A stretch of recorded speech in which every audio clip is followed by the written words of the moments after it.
நெகேமியாவின் புஸ்தகம் 1ஆம் அதிகாரம். அகலியாவின் குமாரனாகிய நெகேமியாவின் நடபடிகள்.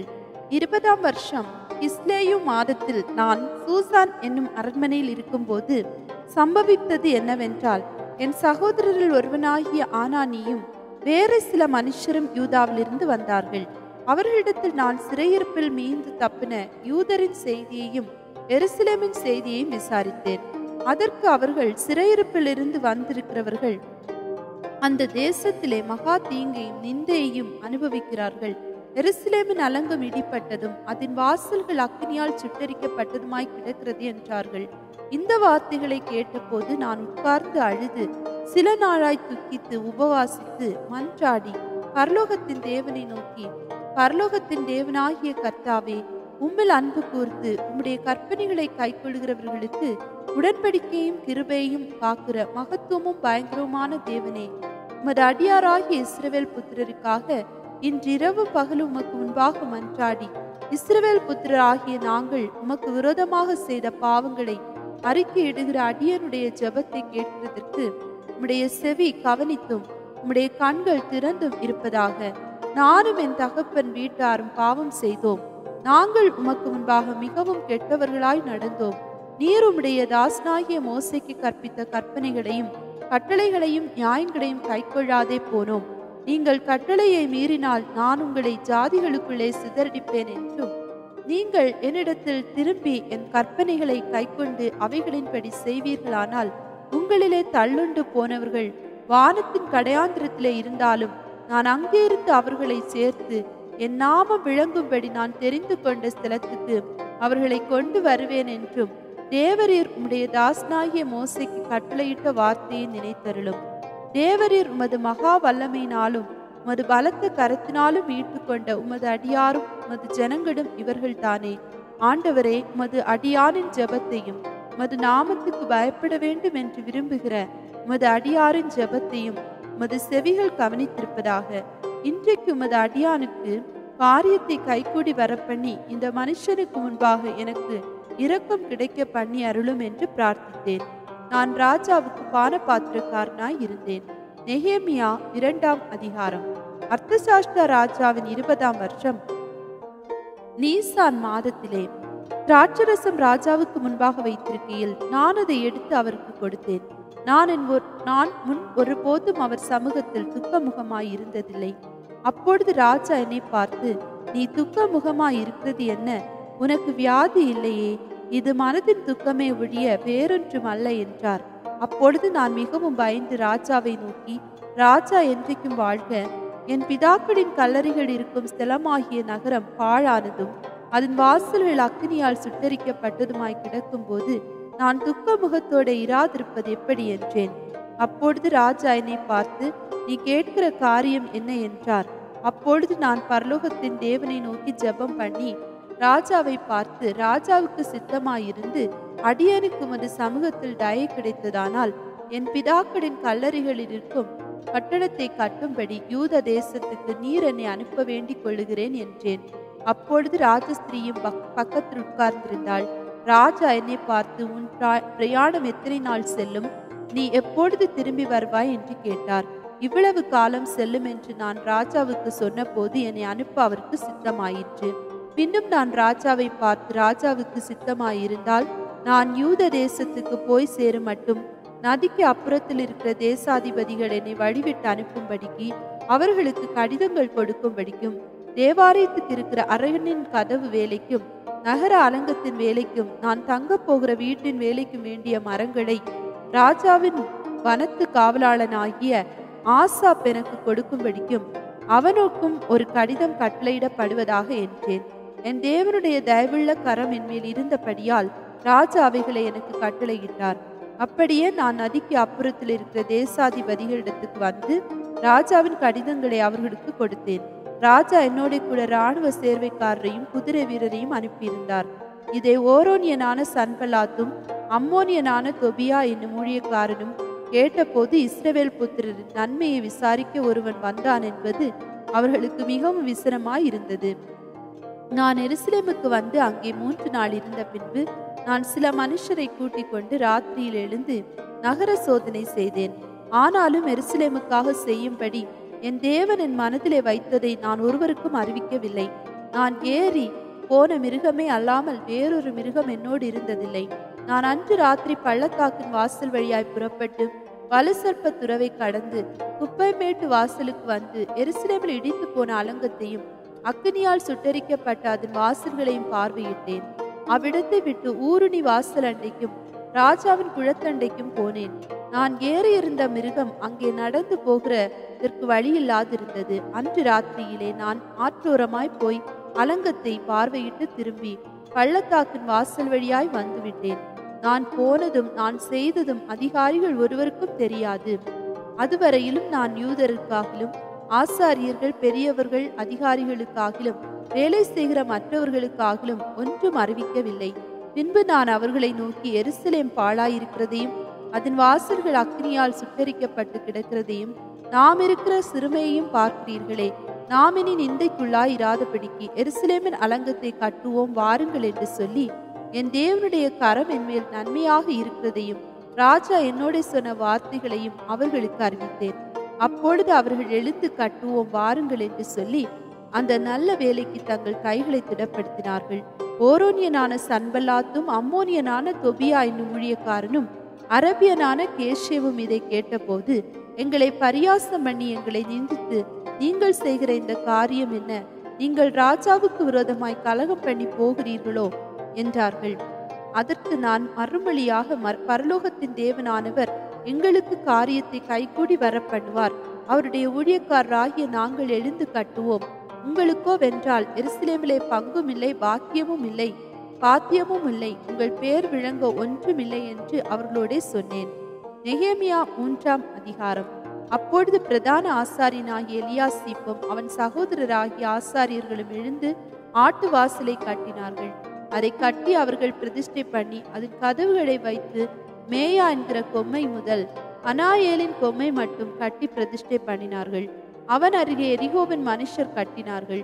அவர்கள் அருகே இம்ரியின் குமாரனாகிய சக்கூர் கட்டினான்.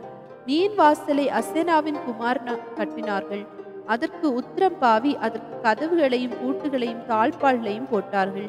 அவர்கள் அருகே கோசின் குமாரனாகிய உரியாவின் மகன் நெரேமோத் பழுது பார்த்து கட்டினான். அவர்கள் அருகே மெஷேசாபேயலின் குமாரனாகிய பெரக்கியாவின் மகன் மெசுலாம் பழுது பார்த்து கட்டினான். அவர்கள் அருகே பானாவின் குமாரனாகிய சாதோக் பழுது பார்த்து கட்டினான்.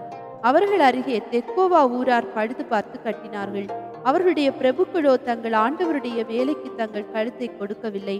பழைய வாசலை பசேயாவின் குமாரனாய் யோயிதாவும் பெசோத்தியாவின் குமாரனாகிய மெசுலாமும் பழுது பார்த்து கட்டினார்கள். அவர்கள் அதற்கு உத்தரம் பாவி அதற்கு கதவுகளையும் பூட்டுகளையும் தாழ்பாள்களையும் போட்டார்கள்.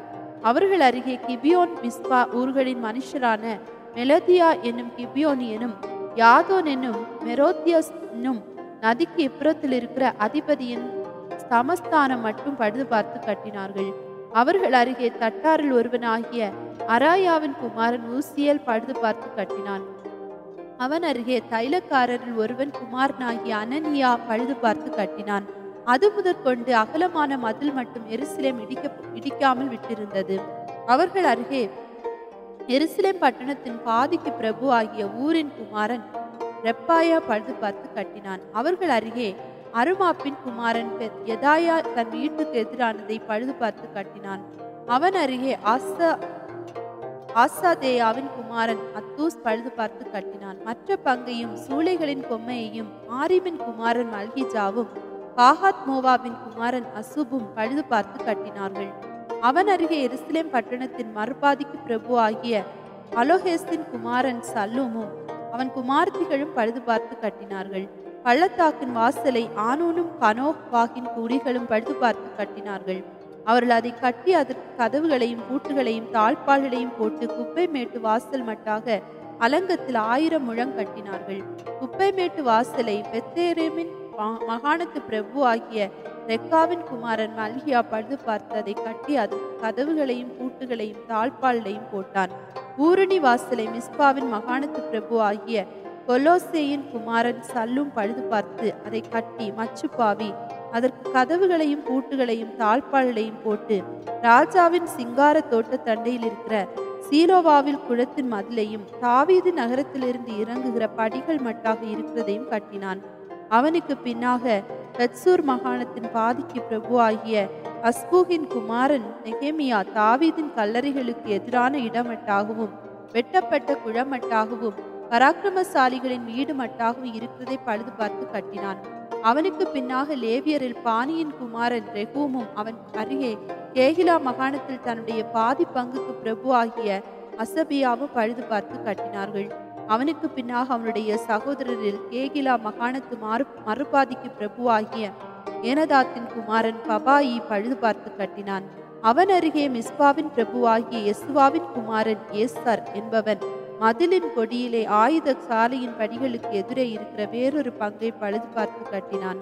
அவனுக்கு பின்னாக சாபாயின் குமாரன் பாருக் அந்த கொடி துவக்கி பிரதான ஆசாரியனாகிய எலியாசாப்பின் வாசற்படி மட்டும் இருக்கிற பின்னொரு பங்கை வெகு ஜாக்கிரதையோட பழுது பார்த்து கட்டினான்.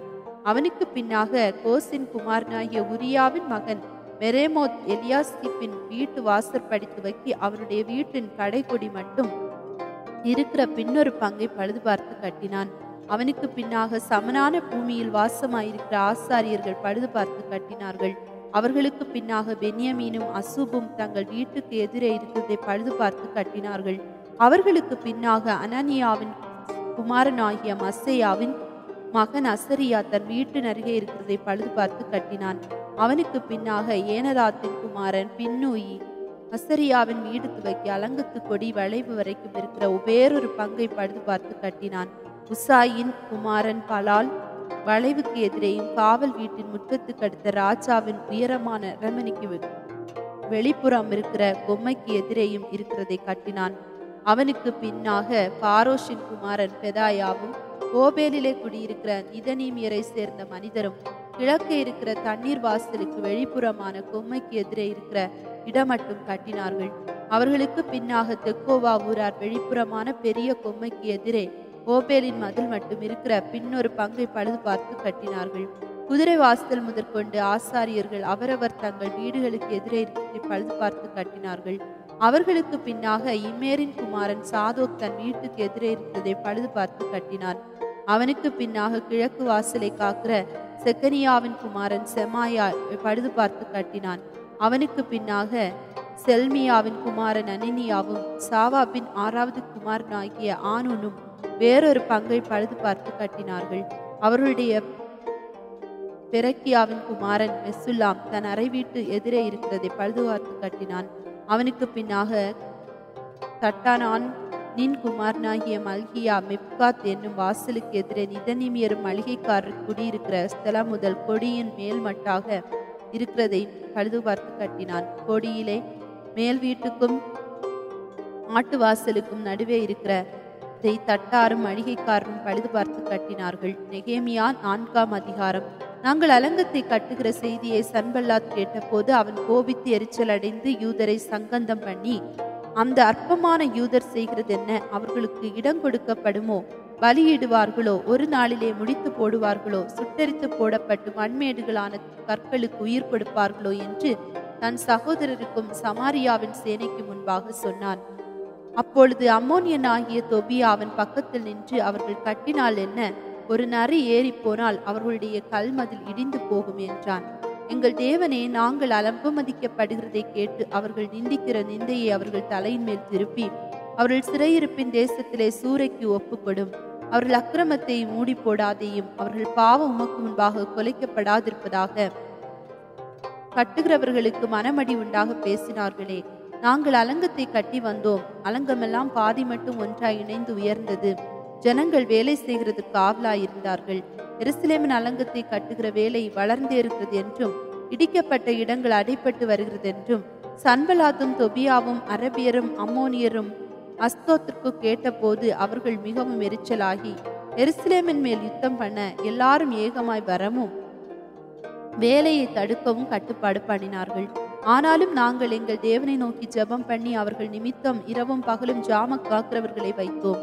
அப்பொழுது யூத மனிதர் சுமைக்காரரின் பலனை குறைந்து போகிறதற்கு மண்மேடு மிச்சமாயிருக்கிறது, நாங்கள் அலங்கத்தை கட்டக்கூடாது என்றார்கள். எங்கள் சத்துருக்களோ வென்றால் நாங்கள் அவர்கள் நடுவே வந்து அவர்களை கொன்று போடும் மட்டும் அவர்கள் அதை அறியாமலும் பாராமலும் இருக்க வேண்டும். இவ்விதமா அந்த வேலையை ஓய பண்ணுவோம் என்றார்கள். அதை அவர்கள் அண்டையிலே குடியிருக்கிற யூதரும் பல இடங்களிலும் இருந்து எங்களிடத்துக்கு வந்து 10 விஷயங்களுக்கு சொன்னார்கள். அப்பொழுது நான் அலங்கத்துக்கு பின்னாக இருக்கிற பள்ளமான இடங்களிலும் மேடுகளிலும் பட்டயங்களையும் ஈட்டிகளையும் வில்லுகளையும் பிடித்திருக்கிற ஜனங்களை குடும்பம் குடும்பமாக நிறுத்தினேன். அதை நான் பார்த்து எழும்பி பிரபுக்களையும் அதிகாரிகளையும் மற்ற ஜனங்களை நோக்கி, அவர்களுக்கு பயப்படாதிருங்கள். நீங்கள் மகத்துவமும் பயங்கரமான ஆண்டவரை நினைத்து உங்கள் சகோதரருக்காகவும் உங்கள் குமாரருக்காகவும் உங்கள் குமார்த்திகளுக்காகவும் உங்கள் மனைவிகளுக்காகவும் உங்கள் வீடுகளுக்காகவும் யுத்தம் பண்ணுங்கள் என்றேன். எங்களுக்கு செய்தி தெரிய வந்ததென்றும் தேவன் அவர்கள் ஆலோசனை அபத்தமாக்கினார் என்றும் எங்கள் பகைஞர் கேட்டபோது நாங்கள் எல்லாரும் அவரவர் தங்கள் வேலையை செய்ய அலங்கத்துக்கு திரும்பினோம். அன்று முதற்கொண்டு என் வேலைக்காரர்கள் பாதி பேர் வேலை செய்தார்கள், பாதி பேர் ஈட்டிகளையும் பரிசைகளையும் வில்லுகளையும் கவசங்களையும் பிடித்து நின்றார்கள். அதிகாரிகள் யூத வம்சத்தார் எல்லாருக்கும் பின்னாக நின்றார்கள். அலங்கத்திலே கட்டுகிறவர்களும் சுமை சுமக்கிறவர்களும் சுமை ஏற்றுகிறவர்களும் அவரவர் ஒரு கையினாலே வேலை செய்து மறு கையினாலே ஆயுதம் பிடித்திருந்தார்கள். கட்டுகிறவர்கள் அவரவர் தங்கள் பட்டயத்தை தங்கள் இடுப்பிலே கட்டி கொண்டவர்களாய் வேலை செய்தார்கள். எக்காலம் ஊதுகிறவன் என் அண்டையிலே நின்றான். நான் பிரபுக்களையும் அதிகாரிகளையும் மற்ற ஜனங்களையும் நோக்கி, வேலை பெரிதும் விஸ்தாரவுமாயிருக்கிறது. நாம் அலங்கத்தின் மேல் சிதறப்பட்டு ஒருவருக்கொருவர் தூரமாயிருக்கிறோம். நீங்கள் எவ்விடத்திலே எக்கால சத்தத்தை கேட்கிறீர்களோ அவ்விடத்திலே வந்து எங்களோட கூடுங்கள். நம்முடைய தேவன் நமக்காக யுத்தம் பண்ணுவார் என்றேன். இப்படியே நாங்கள் வேலை செய்து கொண்டிருந்தோம். அவர்களிலே பாதி பேர் கிழக்கு வெளுக்கும் நேரம் முதல் நட்சத்திரங்கள் காணும் மட்டும் ஈட்டிகளை பிடித்திருந்தார்கள். அக்காலத்திலே நான் ஜனங்களை பார்த்து, ராம் மாறு நமக்கு காவலுக்கும் பகல் மாறு வேலைக்கு உதவ அவரவர் தங்கள் வேலைக்காரரோடு கூட எருசலேமுக்குள்ளே ராத்தங்க கடவர்கள் என்று சொல்லி, நானாகலும் என் சகோதரராகலும் என் வேலைக்காரராகலும் என்னை பின்பற்றி காவல் காக்கிற சேவகராகலும் எங்கள் வஸ்திரங்களை களைந்து போடாதிருந்தோம். அவரவருக்கு ஆயுதமும் தண்ணீரும் இருந்தது. நெகேமியா 5ஆம் அதிகாரம். ஜனங்களுக்குள் அநேகரும் அவர்களுடைய ஸ்திரீகளும் யூதராகிய தங்கள் சகோதரர் மேல் முறையிடுகிற பெரிய கூக்குரல் உண்டாயிற்று. அதென்னவென்றால், அவர்களில் சிலர், நாங்கள் எங்கள் குமாரோடும் எங்கள் குமார்த்திகளோடும் அநேகரானபடியினால் சாப்பிட்டு பிழைக்கும்படிக்கு நாங்கள் தானியத்தை கடனாக வாங்கினோம் என்றார்கள். வேறு சிலர், எங்கள் நிலங்களையும் எங்கள் திராட்சை தோட்டங்களையும் எங்கள் வீடுகளையும் நாங்கள் அடைமானமாக வைத்து இந்த பஞ்சத்திலே தானியம் வாங்கினோம் என்றார்கள். இன்னும் சிலர், ராஜாவுக்கு தீர்வை செலுத்த நாங்கள் எங்கள் நிலங்கள் மேலும் எங்கள் திராட்சை தோட்டங்கள் மேலும் பணத்தை கடனாக வாங்கினோம் என்றும், எங்கள் உடலும் எங்கள் சகோதரர் உடலும் சரி, எங்கள் பிள்ளைகளும் அவர்கள் பிள்ளைகளும் சரி, ஆனாலும் இதோ நாங்கள் எங்கள் குமாரரையும் எங்கள் குமார்த்திகளையும் அடிமைத்தனத்திற்கு உட்படுத்த வேண்டியதாயிருக்கிறது. அப்படியே எங்கள் குமார்த்திகள் சிலர் அடிமைப்பட்டும் இருக்கிறார்கள். அவர்களை மீட்க எங்களுக்கு நிர்வாகம் இல்லை. எங்கள் நிலங்களும் எங்கள் திராட்சை தோட்டங்களும் வேறே மனிதர் கைவசமாயிற்று என்றார்கள். அவர்கள் கூக்குரலையும் இந்த வார்த்தைகளையும் நான் கேட்டபோது மிகவும் கோபம் கொண்டு என் மனதிலே ஆலோசனை பண்ணி பிற்பாடு பிரபுக்களையும் அதிகாரிகளையும் கடிந்து கொண்டு, நீங்கள் அவரவர் தங்கள் சகோதரர் மேல் ஏன் வட்டி சுமத்துகிறீர்கள் என்று சொல்லி அவர்களுக்கு விரோதமாக ஒரு பெரிய சபை கூடி வர செய்து அவர்களை நோக்கி, புறஜாதியார் விற்கப்பட்ட யூதராகிய எங்கள் சகோதரரை நாங்கள் எங்கள் சக்திக்கு தக்கதாய் மீட்டிருக்கையில் நீங்கள் திரும்ப உங்கள் சகோதரரை விற்கலாமா? இவர்கள் நமக்கு விலைப்பட்டு போகலாமா என்றேன். அப்பொழுது அவர்கள் மறு உத்தரவு சொல்ல இடமில்லாமல் மௌனமாயிருந்தார்கள். இன்னும் நான் அவர்களை நோக்கி, நீங்கள் செய்கிற காரியம் நல்லதல்ல. நம்முடைய பகைஞராகிய புறஜாதியார் நிந்திக்கிறது நிமித்தம் நீங்கள் நம்முடைய தேவனுக்கு பயந்து நடக்க வேண்டாமோ? நானும் என் சகோதரரும் என் வேலைக்காரரும் விவிதமாக அவர்களுக்கு பணமும் தானியமும் கடன் கொடுத்திருக்கிறோம். இந்த வட்டியை விட்டு விடுவோமாக. நீங்கள் இன்றைக்கு அவர்கள் நிலங்களையும் அவர்கள் திராட்சை தோட்டங்களையும் அவர்கள் ஒலிவ தோப்புகளையும் அவர்கள் வீடுகளையும் நீங்கள் பணத்திலும் தானியத்திலும் திராட்சரசத்திலும் எண்ணெயிலும் 100 வீதமாக அவர்களிடத்தில் தண்டி வருகிற வட்டியையும் அவர்களுக்கு திரும்ப கொடுத்து விடுங்கள் என்றேன். அதற்கு அவர்கள், நாங்கள் அதை திரும்ப கொடுத்துவிட்டு இனி அப்படி அவர்களிடத்தில் கேட்க மாட்டோம். நீர் சொல்லுகிறபடியே செய்வோம் என்றார்கள். அப்பொழுது நான் ஆசாரியர்களை அழைத்து அவர்கள் இந்த வார்த்தையின்படி செய்ய அவர்களை ஆணையிடுவித்துக் கொண்டேன். நான் என் வஸ்திரத்தை உதறி போட்டு, இப்படி இந்த வார்த்தையை நிறைவேற்றாத எந்த மனிதனையும் அவன் வீட்டிலும் அவன் சம்பாதியத்திலும் இருந்து அவன் தேவன் உதறி போட கடவர். இந்த பிரகாரமாக அவன் உதறி போடப்பட்டு வெறுமையாய் போவானாக என்றேன். அதற்கு சபையார் எல்லாரும் ஆமேன் என்று சொல்லி கர்த்தரை துதித்தார்கள். பின்பு ஜனங்கள் இந்த வார்த்தையின்படியே செய்தார்கள். நான் யூத தேசத்திலே அதிபதியாயிருக்கும்படி ராஜாவாகிய அர்த்தசாஸ்திரா எனக்கு கற்பித்த நாளாகிய அவருடைய 20ஆம் வருஷம் தொடங்கி அவருடைய 32ஆம் வருஷம் வரைக்கும் இருந்த 12 வருஷ காலமாய் நானும் என் சகோதரரும் அதிபதிகள் வாங்குகிற படியை வாங்கி சாப்பிடவில்லை. எனக்கு முன்னிருந்த அதிபதிகள் ஜனங்களுக்கு பாரமாயிருந்து அவர்கள் கையிலே அப்பமும் திராட்சரசமும் வாங்கினதும் அல்லாமல் 40 சேக்கல் வெள்ளியும் வாங்கி வந்தார்கள். அவர்கள் வேலைக்காரர் முதலாய் ஜனங்கள் மேல் அதிகாரம் செலுத்தினார்கள். நானோ தேவனுக்கு பயந்ததினால் இப்படி செய்யவில்லை. ஒரு வயலையாவது நாங்கள் கொள்ளவில்லை. அந்த அலங்கத்தின் வேலையிலே முயன்று நின்றேன். என் வேலைக்காரர் அனைவரும் கூட்டமாய் அந்த வேலைக்கு கூடி வந்தார்கள். யூதரும் மூப்பருமான 150 பேரும் எங்களை சுற்றிலும் இருக்கிற புறஜாதிகளிடத்திலிருந்து எங்களிடத்துக்கு வந்தவர்களும் என் பந்தியில் சாப்பிட்டார்கள். நாளொன்றுக்கு ஒரு காளையும் முதல் தரமான 6 ஆடும் சமைக்கப்பட்டது. பட்சிகளும் சமைக்கப்பட்டது. 10 நாளைக்கு ஒரு தரம் நானாவித திராட்சரசமும் செலவழிந்தது. இப்படியெல்லாம் இருந்த போதும் இந்த ஜனங்கள் பட்டப்பாடு கடினமாயிருந்தபடியால் அதிபதிகள் வாங்குகிற படியை நான் வாங்கவில்லை. என் தேவனே, நான் இந்த ஜனத்துக்காக செய்த எல்லாவற்றின் படியும் எனக்கு நன்மை உண்டாக என்னை நினைத்தருளும்.